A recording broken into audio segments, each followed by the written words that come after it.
Genetika het 'n verskriklike duidelike link aan onder andere jou vatbaarheid om verslawend te word aan alkohol.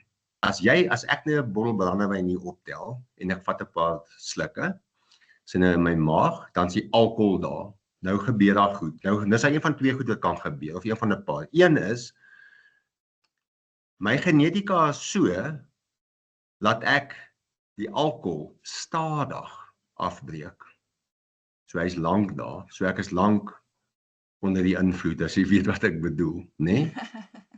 Ander een is weer daar, hy breek hom af, dan is daar 'n vinnige opbou van onder andere acetaldehyde. Acetaldehyde is een van die goed wat jy nie laat lekker voel nie.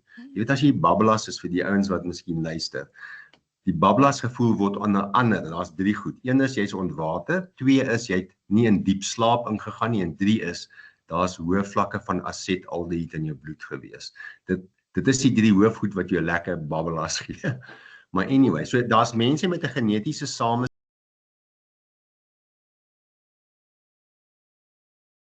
geproduseer wat of defektief is of ooraktief is, dan word die alkohol of vinnig afgebreek of stadig en dit hang ook af hoeveel van hierdie acetaldehyde ophoop en jou dadelik daai not nice gevoel gee.